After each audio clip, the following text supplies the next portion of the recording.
Show.com. Welcome back to the podcast. Subscribe to the podcast. We have a massive show tonight. And we need to speak very clearly and honestly about what is happening across this country right now. And I want to know your thoughts. Share with me in the chat what you're thinking concerning all of this, what you're seeing, and what we're hearing. We're watching a deliberate, systematic shift in America's civic life, a complete cultural, institutional subversion, and nobody in the mainstream left-wing oligarch media wants to touch it because they're terrified of being called a racist, a bigot, or whatever creative word they can come up with for someone who is speaking the truth. Let's talk about Islam, local governance, and what's actually happening in small town America.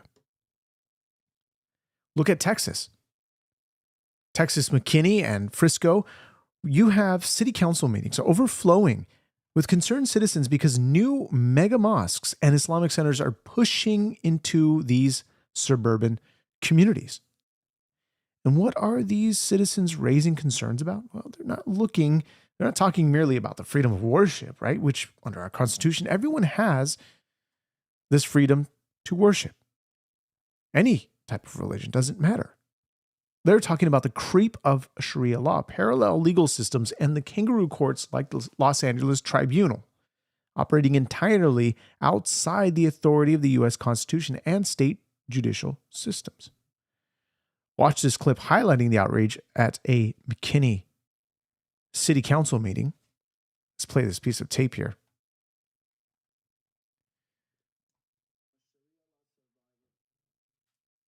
Let me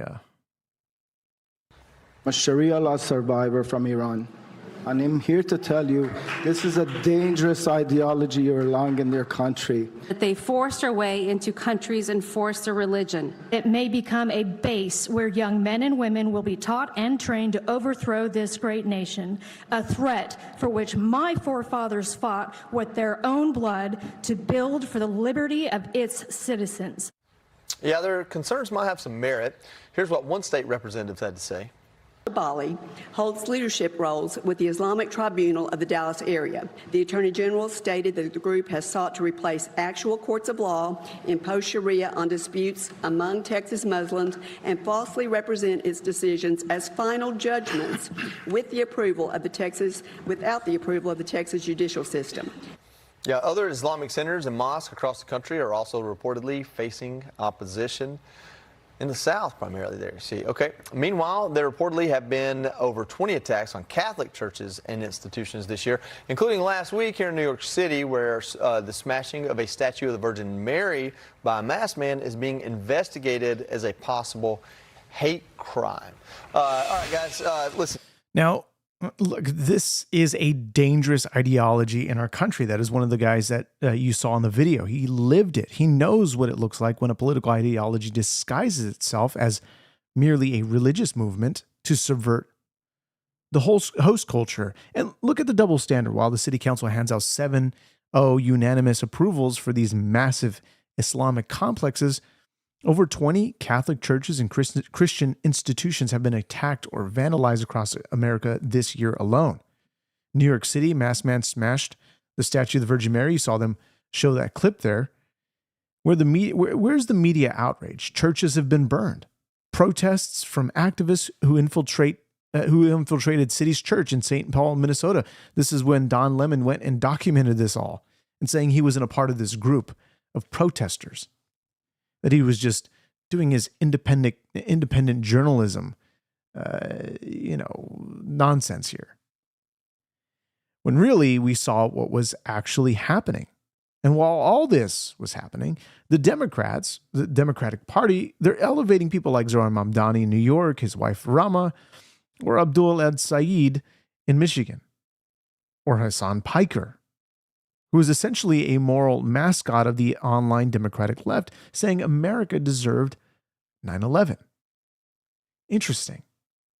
We also saw what Ilhan Omar said about 9/11, that some people did something on 9/11. It was just like, they did something. Oh, well. But let's understand the strategy here. Abdul al-Said just won a very contentious primary in Michigan. The Democratic establishment tried to put in Haley Stevens as the frontrunner, but ultimately lost by al-Said. And CNN brings him on. He tries to paint a picture of being a wholesome, pancake-eating, everyday American, but look at his platform. Medicare for all, destroying private health care operations, completely dismantling our economic system. And we also have to look at some interesting stuff here. We saw with al-Said, as soon as he was, the Democratic Michigan candidate here was caught deleting hundreds of videos from YouTube. Let me show this here. Before launching his campaign, some of the views he expressed in videos proposed replacing the Second Amendment with a right to health care, claimed the border crisis was not a concern, said July 4th fireworks suck, called football unethical, and it suggested it was tied to slavery. America should not elect socialists who hate our country and its traditions. And so here's a report. For whatever reason, it's not going to show me, but anyway, it's going to block out. This is al-Said, somebody who hates America, somebody who despises America and its traditions and wants to move forward with the, Middle Eastern traditions here in America. You want Middle Eastern stuff, go to the Middle East. You want the authentic taste of Middle Eastern, Egyptian descent? Go straight to Egypt. It's okay. Well, go back. The government will pay for your flight. How about that? It's actually being paid for by our tax dollars. Nonetheless, you can self-deport. Well, al-Said is he's an American born, first of all. We must be clear. He's an American born. He has ties, or his family is from Egypt, Egyptian descent. And we see how his ideology has been shaped by this nasty democratic socialist push. This is how he was raised. So, what do we see here? The CNN clip. They bring him on. He's this wholesome American. That's who he is. Just keep that in mind. Was that really who he is? Speaking of President Trump, last night he posted on social media a photograph of him and First Lady Melania Trump in formal attire, next to a photograph of you and your wife. You appear to be in a restaurant booth or something. Your wife is a psychiatrist. She's wearing a hijab. The caption was two very different Americas. What was your response when you saw that? Yeah, he's right. One in which your overlords are two people who don't like each other but joint in the interest of making billions of dollars off of you, or two people who genuinely love each other, enjoyed some pancakes together, want to come together to build the kind of America where they can raise a family and know that that family is going to have the good things. So yes, you've got two different visions of America. Donald Trump's vision is the one you're living in right now. Can you afford your gas? Can you afford your groceries? Do you believe, when you look your kids in the eye, that they're going to have a better future than you did? And Sarah and I are running because when we look our daughters in the eye, Amelie and Sirine, we want them to believe that they're every bit as able to have a better future than the one that they could have had under the Trump administration, that they can live together with their sisters and their brothers in America in a way where they lock arms to build the good things that they deserve together, where they know they'll have the health care that they need and good jobs, and that they don't have to go 15 minutes and know that there are kids who live 15 minutes away whose lives are very, very different than theirs because we've been for far too long okay with a level of inequality in this country. I want them to live in an America where they can breathe clean air and drink clean water. And actually, Sarah and I like each other. I don't know about the First Lady and the President, but from what I've heard, it's a bit of a rocky road. al-Said immediately turns into a high-minded, scripted lecture on inequality, corporate rot, and this is the blueprint that they are told to follow. It's moderate, it's polite, academic language on TV while endorsing policies that erodes Western civilization. So these are these foundations that he's eroded, the policies that he wants to implement to erode the foundations that were set forth by the founding fathers. This guy and a lot of the Democrats who are actually opposing people like El Said. And the ones who are pushing them, they're all in on the democratic socialist nonsense. That is the AOC, Bernie Sanders is the one at the top, the one who I believe is the man in the shadows who's working all of this. He said this on a podcast. We covered this. I don't have to play the clip, but this was a podcast where he was talking to Brian Taylor Cohen. And he says, what Mamdani did in New York, we want to do across all of America. This is what we want to do. It's the copy and paste model now. They want to get involved in governor seats, Senate seats, congressional seats, so they can really enact the change that they want. Abolish borders, abolish the Senate, abolish the presidency. These are things that they're talking about. And guess what? People are saying, this is not a big deal. It's a fine American right until your freedoms get stripped away. It's going to happen. Email me your thoughts, freedom@equallyoakeshow.com. Tell me if you're seeing this in your state. The Democratic Party at large, the mainstream media wants you to believe that the American people are buying what the Democrats are selling. Are you smelling what I'm stepping in here? They aren't. People are waking up. Look at Virginia. Democratic governor. This is a governor who ran moderately. Very moderate, very centered. And then she went radical. Absolutely radical. The governor went down to Old Fiddler's Convention, a traditional working class American event, expecting a warm applause. But what happened? She was overwhelmingly booed off stage. Same thing with Zohran Mamdani just a couple of weeks ago. Why? It's because she ran as a mild, soft-spoken moderate. She told the voters, oh, don't worry, I'm sensible. I'm down the middle. And then the minute she took power, she completely unleashed her radical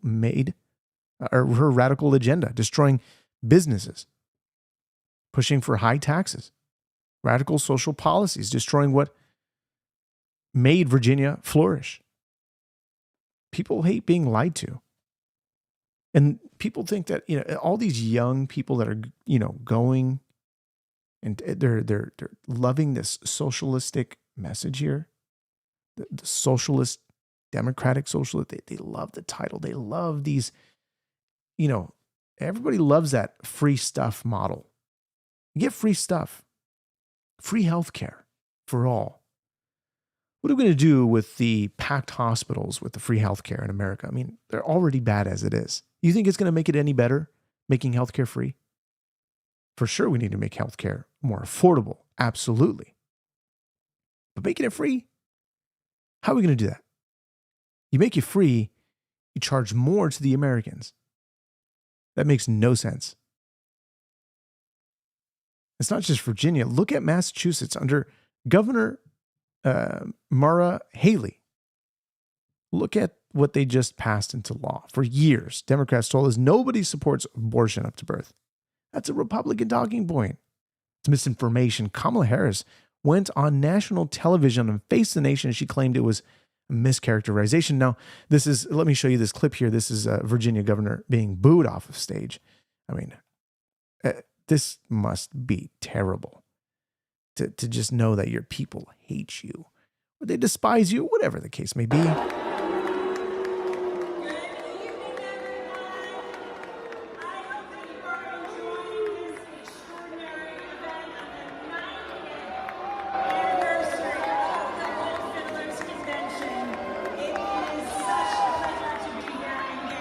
Notice the person, the one who loves this Virginia governor just has to keep clapping to, just to silence all the boos. You just have to keep going. Hey, let me just keep going. Let me just keep clapping just to, let me make sure that, you can't really hear the boos over the clap. No, you can. They can. They keep going.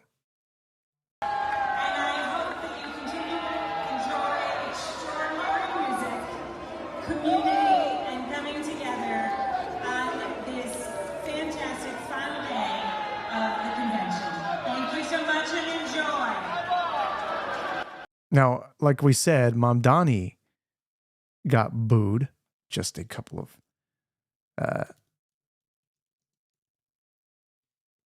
he was booed out of Staten Island. And look, it's a trend. These people don't they don't like people messing with their state. This is a big problem. So let me find this clip for you here. 1 second.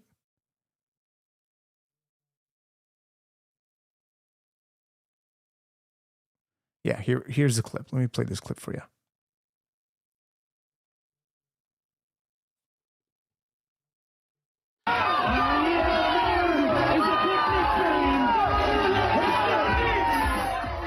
Mamdani is also facing criticism over his new pied-à-terre tax. Fresh accusations, his anti-Israel rhetoric is stoking anti-Semitism, and now growing questions about how Mamdani is going to pay for his $10 billion a year agenda that's projecting to cost more than he said. Let's start with free universal child care. Now, that was in the original post that I seen. You don't have the commentary here. Let's take a look at this one, actually. This is probably going to be a little bit better.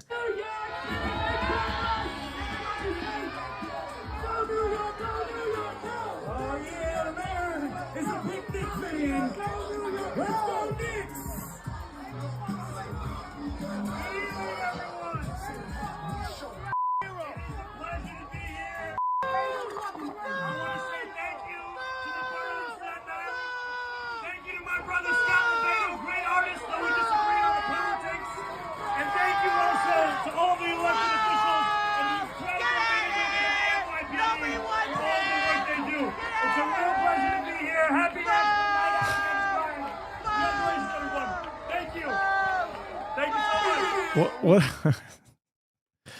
Yeah, like that DJ air horn. Gosh. I mean, that was just like comedic timing. It's perfect. Just boos him off the stage. But we're talking about this Massachusetts governor who passed the controversial abortion law, allowing terminations up to birth. Because this is a Republican talking point. This is Face the Nation. Kamala Harris. Republicans say the lack of a precise date in cutting it off. You know this. They say that allows Democrats to perform abortions up until, birth. Which is ridiculous. Which is statistically not accurate. And it's ridiculous. And it's a mischaracterization of the point. No, the point is... But do you need to be more precise? I am being precise. We need to put into law the protections of Roe versus Wade. And that is about going back to where we were before the Dobbs decision.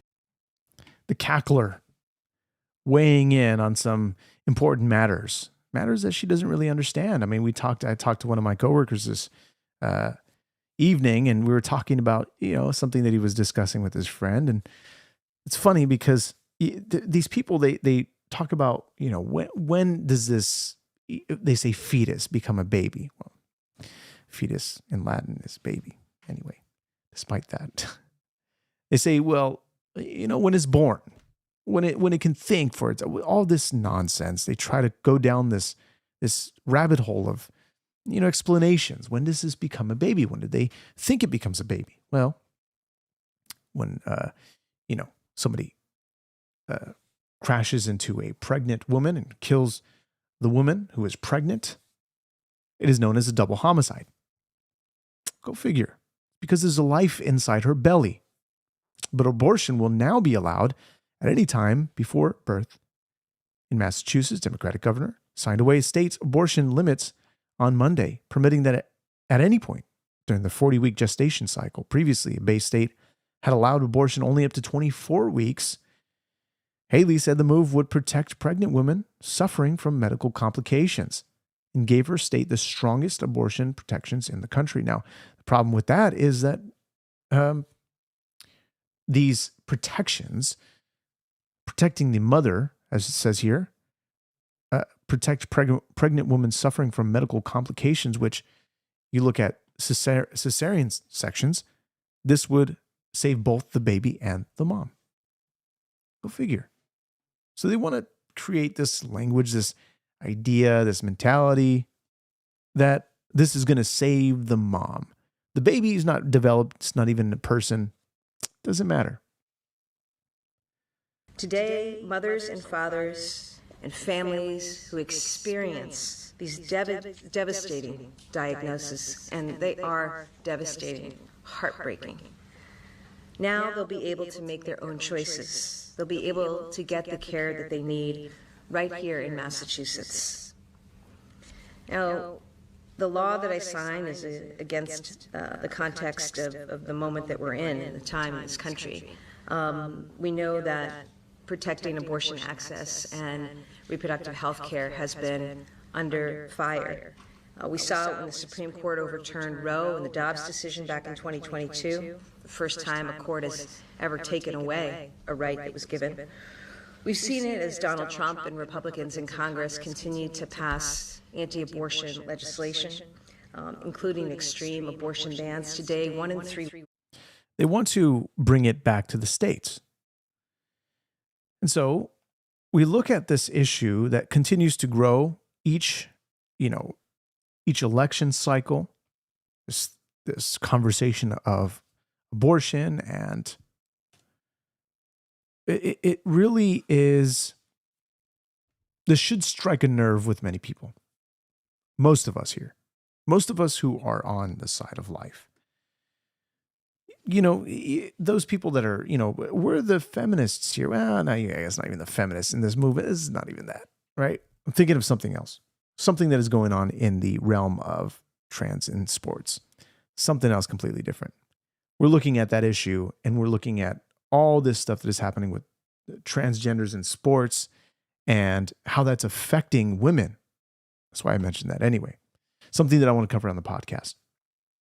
But we're looking at this issue with abortion up to 40 weeks in the gestational cycle. This is, I'll take somebody's word in the comment, disgusting. Disgusting now. I don't know if that's what you're referring to because of this abortion ban, but this is disgusting because you're now you're creating this sort of moral,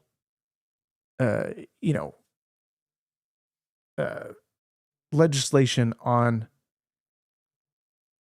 in the front lines, cheering and clapping as they sign a bill to eliminate all protections for viable babies. Think about the moral bankruptcy required to applaud that. That is what happens when you abandon a Christian constitutional framework. That even the baby in the womb is endowed with inalienable rights. You end up celebrating things that human conscience naturally recoils from. This is evil. And they're calling this good. We see this. This is Isaiah 5:20. They will call evil good and good evil. But I want to also address the narrative machine, the media narrative machine. Look at how the legacy media handles Donald Trump versus how they handle actual security threats to our nation. Recently, details emerged about a high-level Secret Service operation in Turkey following credible assassination threats from the Iranian regime against the president. Security protocols required moving him covertly off Air Force One using a tactical decoy maneuver. It's kind of funny. When you see how it all sort of went down, involving a military transfer. Look at how the mainstream media covered this instead of focusing on the fact that an enemy nation, Iran, a state sponsor of terrorism, is actively trying to assassinate an American president, sitting American president. MSNBC Lawrence O'Donnell ran a whole segment mocking Trump, calling him a fake movie hero and claiming he ran away like a coward. Let's watch this tape from MS Now. Central casting from Donald Trump when describing his very favorite choices for jobs. In the 1950s, when Donald Trump's juvenile brain was being permanently captured by movie imagery, central casting was often publicly referred to as the place to call to get an actor who really looked like a cowboy or looked like a cop or really looked like he could get through medical school and be a doctor. But I haven't actually heard anyone use the phrase central casting since I was a child. And when we hear Donald Trump tell us that his choice for a government job Looks like he came straight from central casting. Donald Trump is indicating just how long ago his intellectual development was arrested. To Donald Trump, heroism is something defined by movies, not by real life. And so he thinks of heroism as nothing but movie tough guy heroism. I mean, this guy has nothing else to say. And so we look at this other piece that talks about this sort of this moment here. You understand what you're seeing here. MSNBC turns this into a psychological hit piece about movie heroes, and they pulled a clever move and putting him on a, I think they pulled a clever move here. They put him on a catering truck and snuck him to the back, on the side of Air Force One. They snuck him back onto Air Force One on a pit stop. Let's play this piece of tape, how it all sort of unfolded. You can see the video footage that was captured. Unbeknownst to the media, they didn't know what was happening. They're all flustered about it. They're all up in arms about this. I could understand why. You're going with the president, somebody where he is hated amongst many. And, you're the media. What do you expect? What do you expect? You should know that this is a president that is hated by Iran, and, going into that region, the possibility of them trying to make their move. Tonight, the unprecedented secret mission to keep the president safe from a possible Iranian assassination attempt. It was at the NATO summit in Turkey last month, just days after the U.S. restarted strikes against Iran. The president saying this at the time. To target the president on Air Force One on his trip home, a decision was made that the new plane gifted from Qatar wasn't safe enough. Sources at the time saying it was out of an abundance of caution. The president's staff and press seen boarding the old Air Force One instead. But the Washington Post now reports that the president immediately sneaked off the plane and onto a catering truck that whisked him off to a smaller military jet. In video from that day, you see the president boarding with a wave, but as the camera pulls back, there's a catering truck below. 5 minutes later, the press seen boarding the back of the plane as that catering truck pulls away, reportedly with the president concealed inside. That truck then spotted pulling up behind another military aircraft parked behind Air Force One. Staff and the press then taking off, completely unaware that the president is not on board, and they are acting as decoys. The plan so elaborate, the president reportedly slipped back onto Air Force One during a stopover in England, before he's seen disembarking as if he'd been on board the whole time, then switching back to his new plane for the rest of the ride home. On board that final leg, Trump speaking with the press. Reporters asking why they had been directed by White House aides to close their window shades on the flight out of Turkey. Do you know why they had us close our window blinds? That was not usual. Well, yeah, because you're probably on a dangerous flight because of the sleaze bags that we have to deal with. Trump then pressed about a possible threat from Iran. Were you aware of any credible threat by Iran against your Well, I have a threat all the time. Hey, Big Macs are fire, dude. What are you talking about? Before you. But if I go, you go. Right? What was their specific threat today? Perhaps someday you want to change professions. Tonight. Now, an Iranian assassination threat against President Donald Trump prompted an extraordinary operation last month. This is the Washington Post, which he flew secretly from Turkey to an alternate military aircraft while the White House said he was aboard Air Force One. The Washington Post has learned the clandestine mission, which has not been reported previously, has been carried out unbeknownst to journalists and some White House staff members who believe they were on the same plane as the president. According to the material reviewed by the Post, a U.S. official familiar with the operation and another person with knowledge of the president's travel, those people spoke on the condition of anonymity because they were not authorized to talk about the matter. As the administration has claimed that Trump departed Turkey on July 8th on a former Air Force One. Trump announced on social media that he used the former Air Force One rather than the plane that flew him there, a newer Boeing 747-8, gifted to the United States by Qatar. Security of the Qatar-provided aircraft has been called into question, and Trump said last month after the trip that it would undergo additional upgrades. And so this is what we saw. The media is up in flames concerning this. So What do you make of this? But Trump is the number one threat on their list, including his family. Iran has made serious threats, even posting videos, sort of tracking the movements of his family, where they would shop, where they go. And while our enemies prepare and plot, the American left is more concerned about tearing down our own leaders, destroying our energy independence, and destabilizing our local cities through radical cultural engineering. Now, I'm going to go through a couple of posts here, things that we've been seeing. There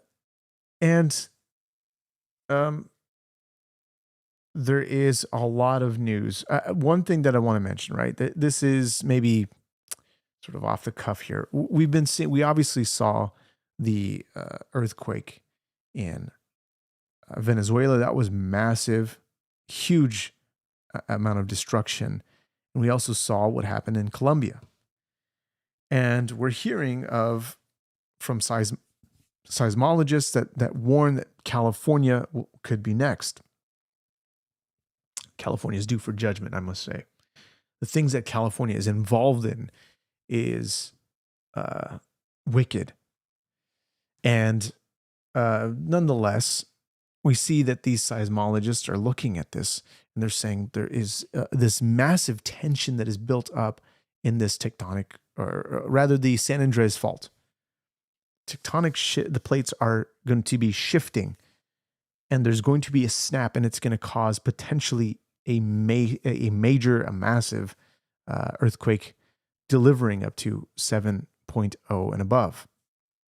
So this is the warning from a seismologist. Powerful 7.4 magnitude earthquake struck the South American country of Colombia this morning, and today the death toll is climbing. The quake struck the western region of the country, bringing down buildings and trapping people in the rubble. The newly installed president there has now declared a state of emergency. Eyewitness News reporter Rob Hayes joins us now with the latest on recovery efforts. Rob. Yeah, the latest death toll tied to the earthquake has now surpassed 111. Colombia has declared a national disaster. Now, 7.4 is a very powerful quake, but experts say its depth may have lessened its blow. Scenes of terror as the earth started shaking and buildings started falling.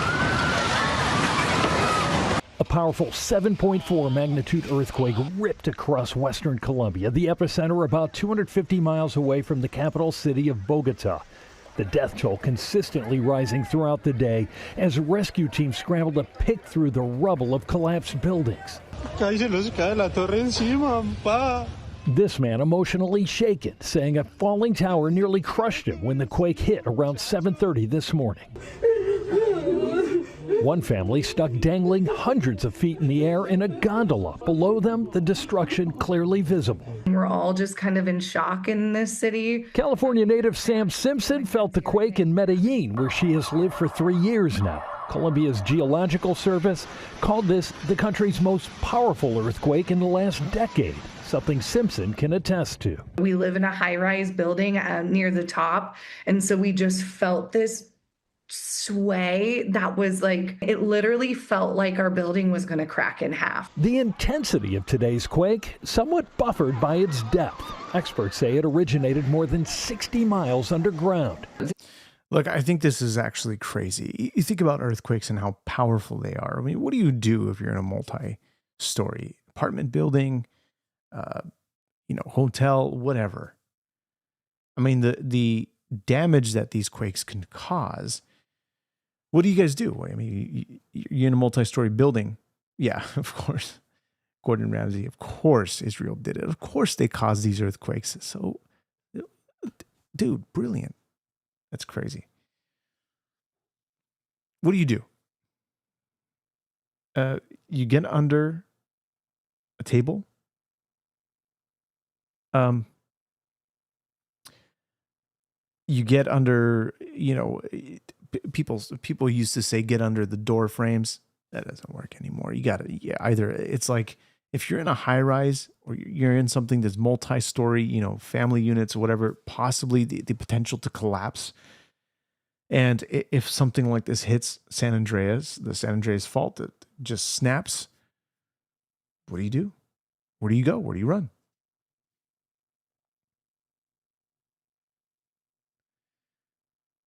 What if you're in the shower? What if you're on the toilet? I think these are probably the worst case scenarios. Like, I mean, you're woken up. I've been woken up. Is that how you say it right? I've been woken up by earthquakes. I felt the whole bed was shaking. I thought this was when I was super young. I thought my brother was messing with me, shaking my bed. And I look around, look under the beds. I don't see anybody. Thought somebody was trying to wake me up. It was an earthquake. I remember earthquakes rattling the windows. Or there was an earthquake. It was very weird. It was a very almost like a slow wave. Kind of like when you toss a stone in the water and it's sort of the waves sort of expand outward, right? It felt like you were just dizzy, like you were just swaying very slowly. It wasn't hard. It wasn't crazy. But California earthquakes, we're seeing that there is a possibility of the big one. What do we do? How do you prepare? Set some stuff under a table, get it clear, get a sturdy table. No, ripple effect. Yes. If you're an editor, the ripple effect, 100%. Just slow down the intensity on that. Somebody says morality is a thing you have to face at some point. The earlier, the better in life. The army made it clear. I have no control over my time of death. I just have to live. So, yeah, look, I think you're right. Morality is a thing that you have to, and we have to understand that there's a morality, that there's a standard of morality that's higher than our own.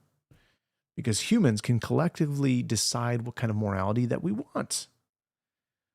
Morality that we can see that is destructive to humanity. And God's morality, the standard above it all, is the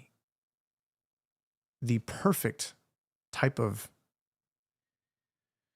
standard that we can look to follow. It is appointed unto man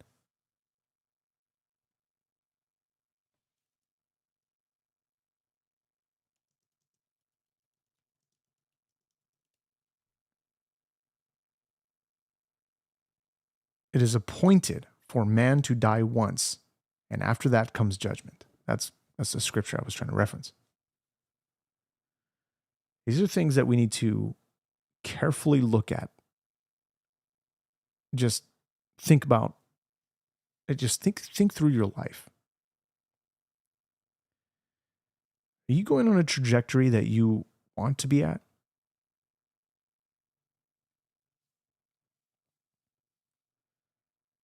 Or are you just living life mindlessly? Seems like there is no end. When seemingly you could die in the next moment. Today is the day of salvation. You accept, you receive Jesus Christ, you repent, and that is one of the greatest things that you can do, is when a believer repents, is when somebody repents and turns to Christ, the living God. Your morality, you'll face death. Everybody dies.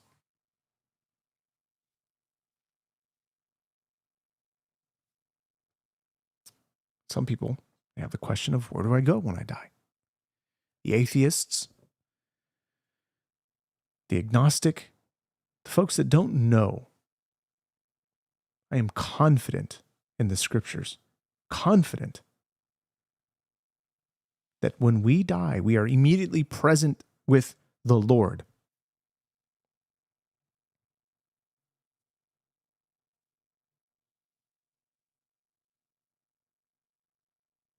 We should have the humility to know and understand that we don't know everything. And I think what encapsulates this understanding, where people try to bring this into their own hands, that they try to control their own lives. No matter how you put it, God is the one who has your days numbered. Well, when you look at the book of Proverbs, the important pieces of scripture that you can take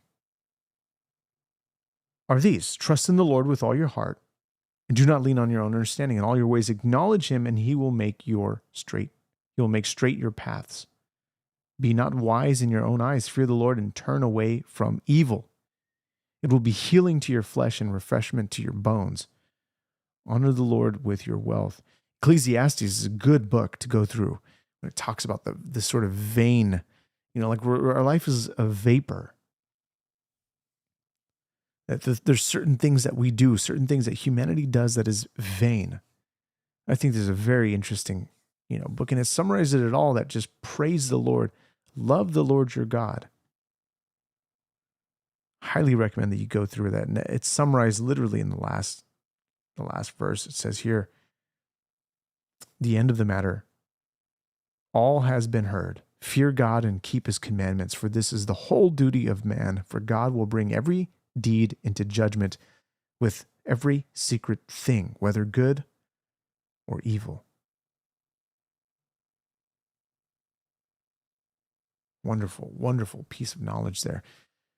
Guys, thank you so much for being here. Honor the Lord your God in all that you do. For those who are not Christians, it's not even the title. I hate the title. Christians. Are you a Christ follower? Bologna. Somebody said Bologna in the chat. Yes, I know it's baloney. Bologna. Where's the G come in? Where's the Y? I don't understand English. Somebody help me out here. I don't understand English. Baloney? Let's spell baloney. Let's see how we would spell it. Baloney. But then it would look like balony. I don't know. It just changed it to balloons. What the heck? Anyway, God bless you guys. Honor to be your host for tonight. As always, I'm the only host, right? Subscribe to the podcast. Email me your thoughts. freedomequalyokeshow.com. Thank you so much for being here. I'll see you in the next one. God bless.